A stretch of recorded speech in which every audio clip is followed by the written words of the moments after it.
ఇప్పుడు నేను పెట్టిన ఫోటోలో ఉన్న కీల్కావు భగవతి అమ్మవారి టెంపుల్ స్టోరీ ఏంటంటే, ఒక గురువు గారు వాళ్ళ శిష్యుడికి పక్క ఊళ్ళో ఉన్న ఒక గురువు గారికి తాళపత్ర గ్రంథాలు ఇవ్వమని పంపిస్తాడనమాట. ఆ శిష్యుడు ఆ తాళపత్ర గ్రంథాలని పట్టుకుని వెళ్తూ ఉంటే దారిలో ఒక అమ్మాయి కలుస్తుంది. కలిసి ఇలా మాట్లాడుతూ ఉండి రా ఇట్రా సరదాగా మనం గడుపుదాం, ఈ పని మీద ఏం వెళ్తావులే అని చెప్పని అంటుంటే, కాదు నేను గురువు గారికి ఇలాగ తాళపత్ర గ్రంథాలు ఇవ్వడానికి వెళ్తున్నాను, సమస్య లేదు వచ్చేది లేదు అని చెప్పనని ఆ శిష్యుడు ఆ అమ్మాయి మాట వినకుండా వెళ్ళి గురువు గారి దగ్గరికి వెళ్ళి ఆ తాళపత్ర గ్రంథాలు ఇస్తే, ఆ గురువు గారు అంటే వేరే ఊళ్ళో ఉన్న గురువు గారు అడుగుతారనమాట, నువ్వు వచ్చే దారిలో నీకు ఎవరైనా కనిపించారా అని అడుగుతారు. అడిగితే అవును స్వామి, ఇలాగా ఒక అమ్మాయి నాతో వచ్చింది, ఇలా రమ్మని అడిగింది, కాకపోతే నేను ఇలా ఇవ్వాలని వచ్చేసాను అని చెప్తే, ఓకే అమ్మాయి ఒక యక్షిణి, మనిషి కాదు యక్షిణి, నిన్ను లోబరుచుకోవాలని చూస్తుంది, నువ్వు ఆ అమ్మాయి మాటలు వినకుండా రావడం చాలా మంచిదైంది, సరే నీకు ఒక గుడ్డ ఒక తాయెత్తు ఇస్తాను, ఈ రెండు జాగ్రత్తగా పట్టుకుని వెళ్తే నిన్న అమ్మాయి ఏం చెయ్యదు అని చెప్పనని అంటాడు. భయపడకుండా వెళ్ళు అని చెప్తారు. సరే అని చెప్పనని ఇంకా వీడు ఆ శిష్యుడు ఆ వస్త్రమును ఆ తాయెత్తు తీసుకుని తాయెత్తు చేతికి కట్టుకుని వెళ్తాడనమాట. వెళ్తూ ఉంటే మళ్ళీ ఆ అమ్మాయి వస్తుంది. వచ్చి ఈ తాయెత్తు ఈ వస్త్రం చేతిలో ఉండగా దగ్గరికి రాలేకపోతూ ఉంటుంది అనమాట. దాంతో దగ్గరికి వస్తూ ఉంటుంది, మళ్ళీ వెనక్కి వెళ్ళిపోతూ ఉంటుంది.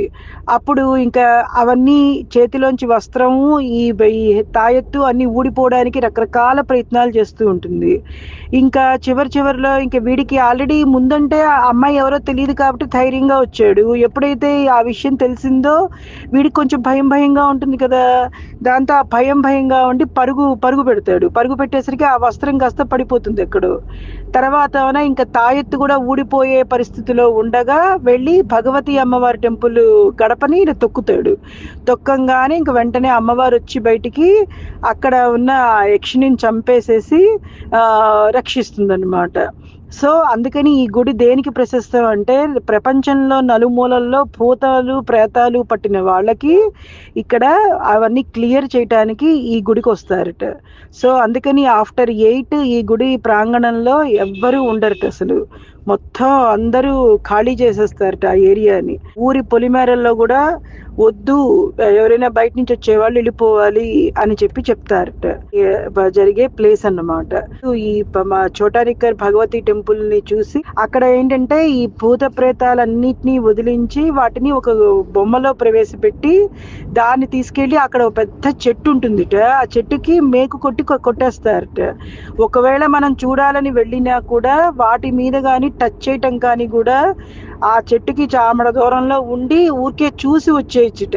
దానికి చాలా మంది లోపలికి ధైర్యంగా వెళ్తున్నారు. ఇవన్నీ ఏంటంటే కేరళలో చాలా చాలా పురాతనమైన గుళ్ళుట అన్నమాట. సైక్రియాటిస్టులు అనమాట.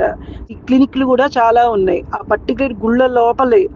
ఏంటి అని అడిగితే ఆ వచ్చిన వాళ్ళు అసలు దేనికి సంబంధించిన వాళ్ళు చెక్ చేయటానికో మరి ఏంటో మరి వాళ్ళు కూడా అక్కడ ఉన్నారనమాట. సైకాలజిస్టుల పేర్లతో సహా క్లినిక్లు కూడా ఉన్నాయన్నమాట గుడి లోపల. అది భలే విచిత్రంగా, చాలా విచిత్రమైన గుడి.